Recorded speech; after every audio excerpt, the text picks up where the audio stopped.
Chapter 14. Oddities and Curiosities. Another week went by, as Hoggie and Scooter continued to explore Alexander Libri's secret collection. One after another, they discovered more and more rooms, hidden in the heart of the city library, all filled with thousands of books. And each one of these books was in itself a discovery. Their unusual subjects, their well-crafted stories, and their beautiful illustrations would take hold of the children's attention for hours, even days. Not that Hoggie and Scooter thought that a great lot of really good books were a bad thing, but it also made their task of finding the mirror more complicated. "There are way too many books in here," Hoggie stated one afternoon as she climbed a 10-foot-tall bookcase to inspect another row of books. They were now in a room dedicated to ancient music and ancient musical instruments. "Of course, it does not help that all of them are so interesting. I keep getting distracted." She leafed through a beautiful leather-bound tome. "Look! This one tells you how to make an Aeolian harp. A harp which plays when the wind blows." Scooter agreed. "At this rate, it will take us years to find the mirror. We have to prioritize." "We have to do what?" "Prioritize," Scooter repeated. "It means to do things in the order of their importance." "And how do we do that?" "We have to search the library, starting from the places where the mirror is more likely to be, and then move to the rooms where it is less likely to be," Scooter explained. "And in what sort of place is it more likely to be?" Scooter pondered this for a moment. "I'm not sure, but Dr. Barnaby said that the mirror is a rather unusual book, so it must be with other unusual books." "But all the books in this library are unusual," Hoggie pointed out. "Yes," Scooter agreed, "but perhaps Dr. Barnaby meant more than that the book was old or rare." He took out his notebook and opened it. "Let us make a list of all the rooms in the secret library, and then see if anything looks out of place." And so the friends once again took a stroll through the library, Scooter noting down the names of all the rooms. There were 29 of them. "All right," Scooter said, sitting down in the wonders of the world. "Here they are." Hoggie bent over Scooter's shoulder and took a peek at the list. There did not seem to be anything strange about the subjects by which the books in Alexander Libri's library were arranged, apart from the fact that they were all rather strange. "Haunted houses," Hoggie read, "dead languages, architecture, mythical animals." "Wait a minute," Scooter said suddenly. "Architecture? That's odd." "What's so odd about it? Libri was an architect, so he had books on architecture in his library." Scooter shook his head. "But why in this library? I mean, he had another one at home, and that library is full of books on architecture, because at home was where he worked. And now, look at these books. They're all monsters and time travel and ancient musical instruments. This place isn't Alexander Libri, the famous architect. This is more like a little boy named Alexander Libri." Hoggie was beginning to see what Scooter meant. "Are you saying that all these architecture books are just a decoy?" Scooter nodded. "I think there may be something hidden among them." The architecture room was one of the secret library's larger rooms. Perfectly circular, it had only one entrance and no windows. And like all other rooms, it was filled with ceiling-high bookshelves holding some 3,000 or 4,000 tomes. Hoggie and Scooter went through those in 2 hours, and found nothing but the books on architecture. "Maybe we're wrong," Hoggie said in the end. "Maybe Libri really liked architecture so much he wanted to read about it even when he sneaked away into this place." She looked around the room. "What part of the library do you think this room is in?" Scooter pondered this for a moment. "We must be over the 5th floor foyer, right underneath the dome or inside it." Hoggie looked around once again. "It looks bigger from the outside." Scooter took out his notebook and leafed through it. "According to the library's guide," he said, "the dome is 11 meters high. This room's walls are 3 meters high at the most. So where are the other 8 meters?" The friends tilted their heads backward and stared at the room's ceiling. It was composed of several long and narrow segments, overlapping in a circular pattern, much like the lens of a photo camera. Scooter climbed up one of the bookcases and tapped the ceiling with his finger. The segments quivered slightly. "I think I can open these," Scooter stated. "How?" "Look around. See if you can find a button of some sort." The children examined the room's walls and floors, as well as the metal frames of the bookshelves. They did not find any buttons or handles or anything of the kind.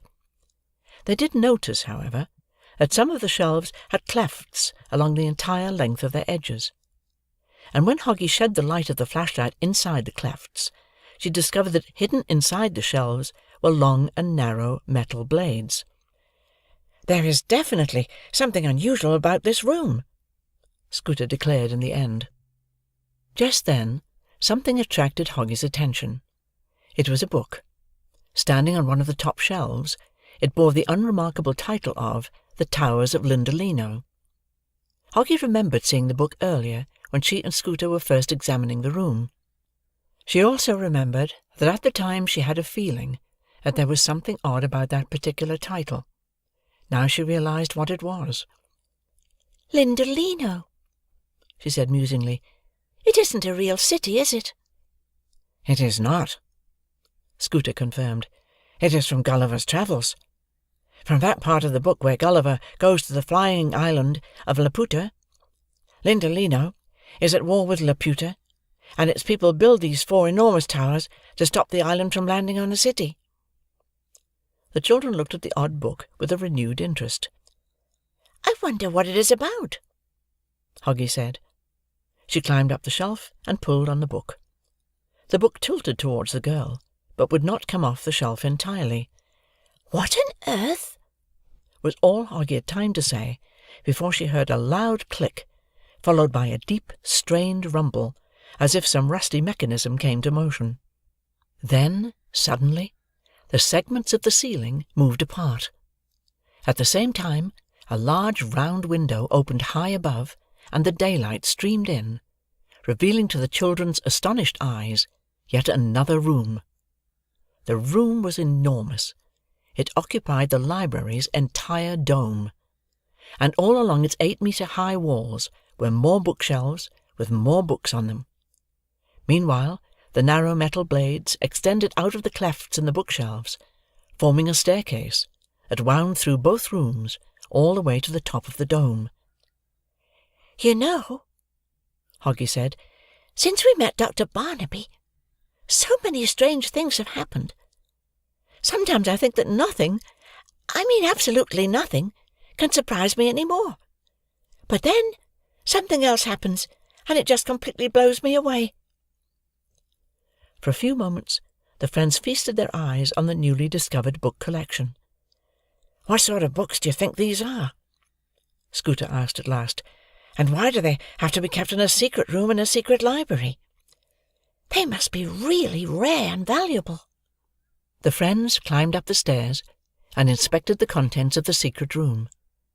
They eventually came to call this room Oddities and Curiosities, because the books assembled here were even stranger than the rest of Alexander Libri's secret collection.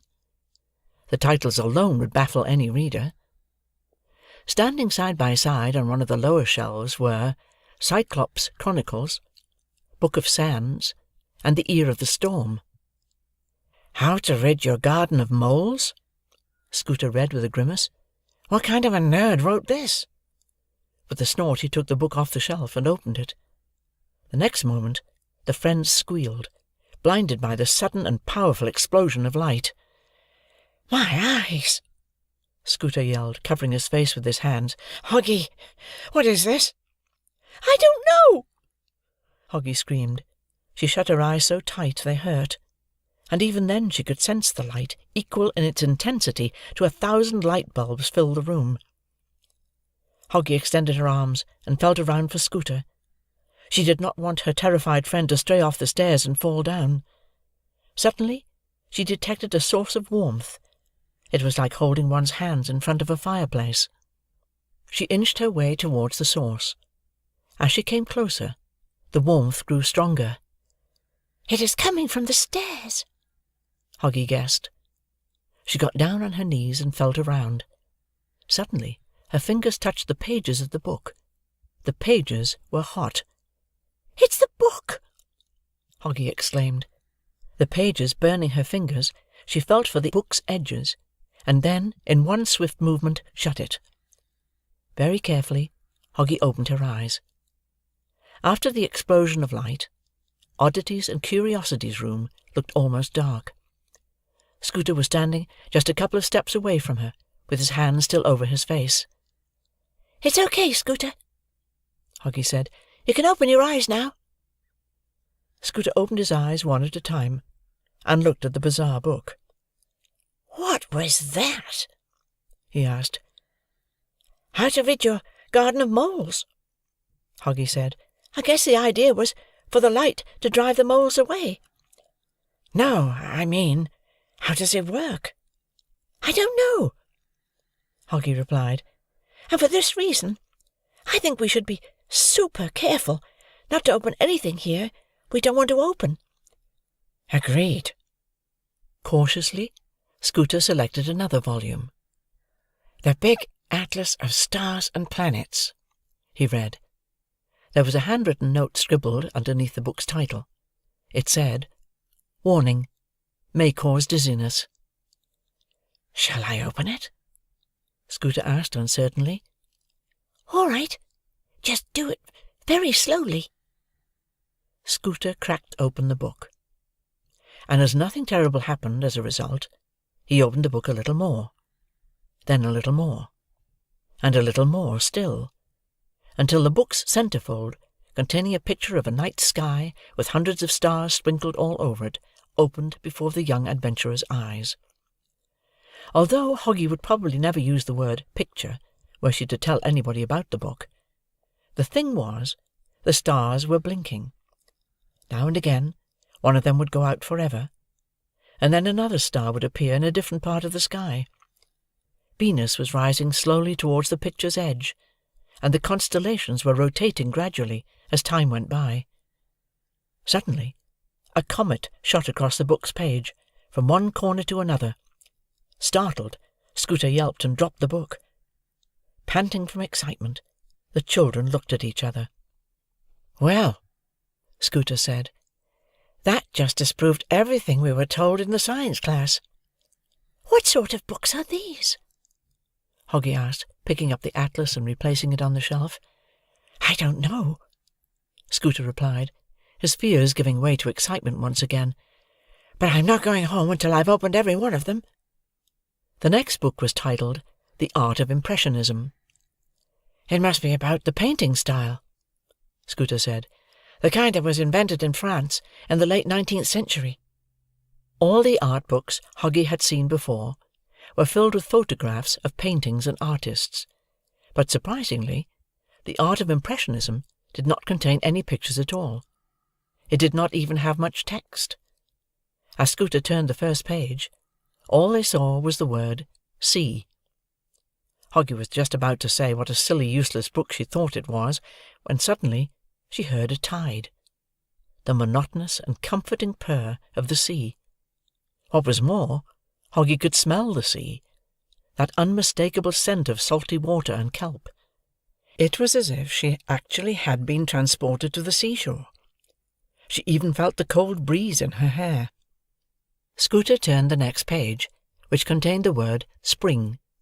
Suddenly, the sounds of the sea were replaced with the clicking of thrushes and the tweeting of robins. Outside, there was another gloomy winter day, but here in the library, Hoggie suddenly felt hopeful and lively, just as she always did in the spring.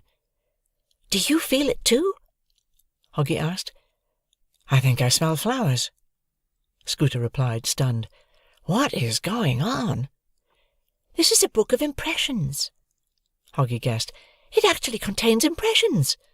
Sounds, smells, feelings." How does it do that? Who cares? Let's see if it can do a birthday party. There was indeed in the book a page titled Birthday Party. Hoggie and Scooter found it, and for a few minutes they enjoyed those wonderful feelings of pre-party excitement and anticipation of birthday presents, and even the faint taste of a chocolate cake in their mouths. In the following hours, Hoggie and Scooter discovered dozens of equally remarkable books. There was among these a book named Mystery, which, as soon as Hoggie opened it, filled the room with thick fog, as well as a volume titled Rhesus Factor, which made the children explode in a fit of sudden and uncontrollable laughter.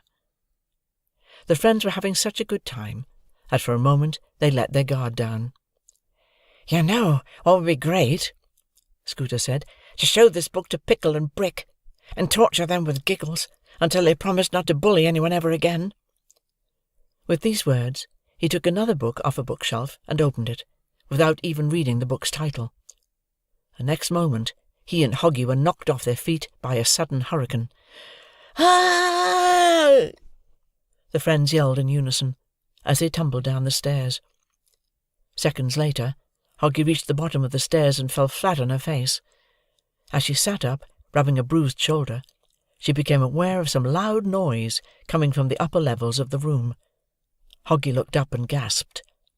Circling above her head were thousands of birds, majestic white storks, enormous Canadian geese, swans, owls, wood doves, dozens of shiny green hummingbirds, and even a flock of pink flamingos. Where did they come from? Hoggie wondered.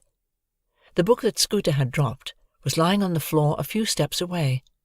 Just then, a finch sprang from between its pages, shook paper dust off its wings, and flew upward. Of course! Hoggie exclaimed. She hurried to shut the book. Just then, Scooter's frantic cries reached her. Hoggie! Help! In the fall, Scooter caught the hood of his jumper onto the edge of one of the metal steps, and was now dangling helplessly in the air 6 meters above the floor. Hoggie ran up the stairs to her friend's help.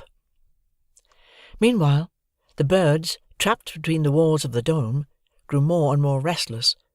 Their shrieking, cooing, tweeting, whistling, and humming became so loud, Hoggie began to worry that the people in the library would hear them. To make things worse, 6 seagulls landed on one of the bookshelves and began to tear the books with their large bills. And so, once Hoggie set Scooter free, the children hastened to shoo the creatures off the bookshelf. Then, by twirling their scarves and clapping their hands, they herded the birds towards the round window in the dome's ceiling. As soon as one of the birds found its way out of the room, the others followed, and some 10 minutes later, the library was quiet again. Hoggie picked up the book that was still lying at the bottom of the stairs and examined it. "The Book of Birds," she read the title. "What do you know? It's exactly what it says it is." "I'm so sorry," Scooter said. "Do you think anybody has noticed anything?" "Probably not," Hoggie said after some reflection. "But if those flamingos land in the pond in Hyde Park, people might start talking." But the pink flamingos invading London in the middle of the winter were going to be the least of the friends' problems. Hoggie realized that when, the very next moment, a muffled cough came from behind one of the bookshelves, and an oddly shaped creature wobbled out into the light. "What is this?" The creature resembled a small stack of brown hay, with an ugly head and a pair of long muscular legs.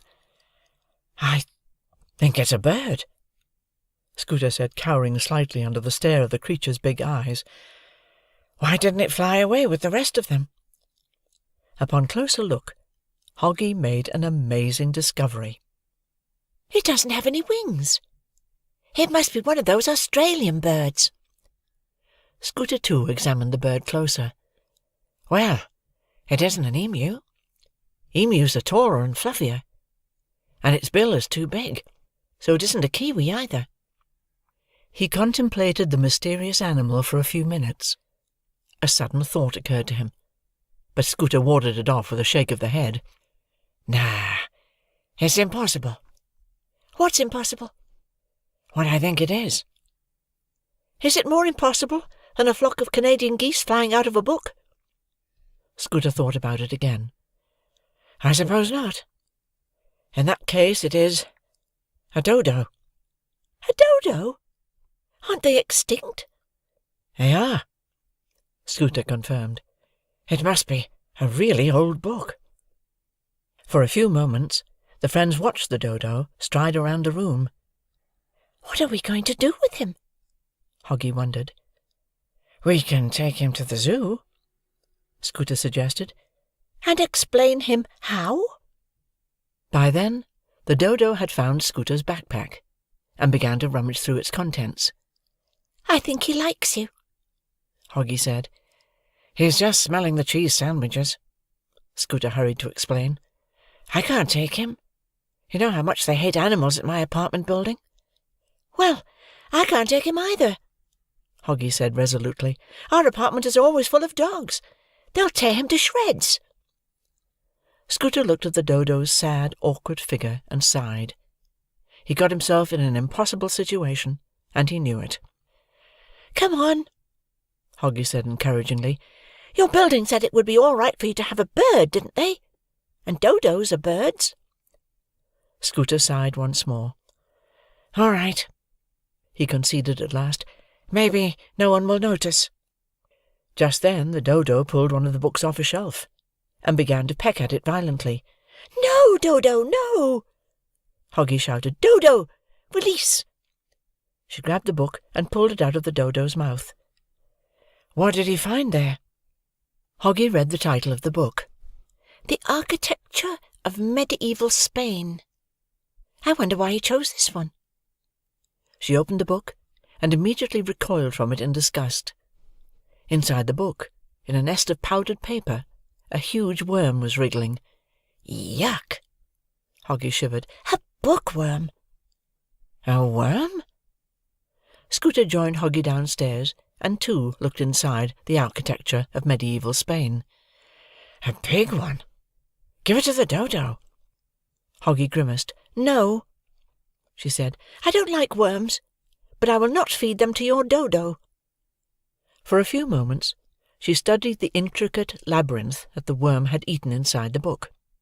She could almost hear it chew another page on the castles of Granada. Can you hear that? Hoggie asked Scooter. What? It's some sort of buzzing. She turned her head this way and that, trying to figure out where from the faint sound was coming. Meanwhile, the bookworm got out of the book and began to crawl up Hoggie's sleeve. Hoggie picked it up with 2 fingers and brought it closer to her eyes. The buzzing became louder. Curious, Hoggie brought the worm to her ear. Suddenly, she heard a tiny voice say, And, of course, our study of medieval Spanish architecture would not be complete without a few words about La Giralda, the bell tower of the Cathedral of Seville. Hoggie nearly dropped the bookworm. Scooter, she whispered, please tell me that you can hear it too. Because if you don't, I must be going crazy. She brought the worm closer to Scooter's ear. For a few moments, Scooter was just standing with a blank expression on his face. Then suddenly, his eyes widened in astonishment. It can talk! He screamed. It's a talking worm! It's talking about Arabs in medieval Spain! The children stared at the worm in admiration. It must have memorized the pages it ate, Scooter guessed. Do you suppose it has any more books in it? Hoggie once again lifted the bookworm closer to her face, and asked it, Have you read anything about pirates? For a few moments the bookworm was silent, as if trying to recall all the books it had been to. Then the same tiny voice whispered, I remember him as if it were yesterday, as he came plodding to the inn door, his sea-chest following behind him in a hand-barrow. A tall, strong, heavy, nut-brown man, his tarry pigtail falling over the shoulder of his soiled blue coat, his hands ragged and scarred, with black, broken nails, and the sabre cut across one cheek, a dirty, livid white. Hoggie recognized these words right away, because they were from one of her favourite books, The Treasure Island, by Robert Louis Stevenson. More precisely, they came from the book's opening chapter, in which the old pirate Billy Bones arrives at the Admiral Benbow Inn. "Wow!" she said. "This is brilliant. It's like having your own audio library." Her eyes sparkled as she thought of the remarkable possibilities the finding of the bookworm opened to Scooter and her. "I can wear it as an earring to school next time we have a history test." She emptied her pencil-box and carefully placed the bookworm in it, along with a few pieces of paper. By then the day was nearly over, and the friends hurried to get out of the library before the security guard locked the front door. Scooter wrapped the dodo in his coat, and he and Hoggie took turns carrying the bird. On their way out, Hoggie replaced the Towers of Lindolino back onto the shelf, and the ingenious mechanism inside the dome's walls drew together the metal plates of the fake ceiling, hiding oddities and curiosities from view. The friends then retraced their steps onto the rooftop, making sure to seal the entrance to the secret library behind them. As they were making their way through the attic, Scooter, pressing the dodo against his chest while dodging the blows of the creature's probing beak, said, "We'd better use the side exit tonight. I don't think I can convince the security guard that this animal is my guide dog." "Fine," Hoggie replied. Suddenly Scooter halted. "Hold on a minute. Give me that flashlight, will you?" Hoggie, who was walking a few steps ahead of her friend, illuminating their path through the attic's clutter, stopped and turned around. "What is it?" Scooter put the dodo on the floor, and examined a stack of boxes by the wall. "I think someone has been snooping around here," he proclaimed. "Why are you saying this?" Scooter pointed at one of the boxes, or rather at the old star map leaning against the box, and said, "This map. I remember it from the last time we walked through here." "What about it?" "The constellation of Cassiopeia." Scooter pointed at a group of 5 stars, arranged in a zigzag pattern. "It used to look like a letter M, and now it looks like a W. Someone has turned this map upside down." Hoggie was sceptical. "Why would anybody do that?" Scooter had to concede that there was no reason whatsoever for anyone to climb all the way to the cold, dusty attic, only to rearrange some old maps. Still, for a while, he could not help feeling a little haunted, and suspiciously eyed every oddly shaped heap of rubbish. And when they reached the attic door, he peeped out very slowly and very carefully, expecting to be ambushed any moment by the library security guard. "See?" Hoggie said, when the two of them found the area at the foot of the ladder as deserted as ever. "There's no one here. You're just imagining things." They took the elevator to the basement, and then sneaked out of the library through the employee entrance.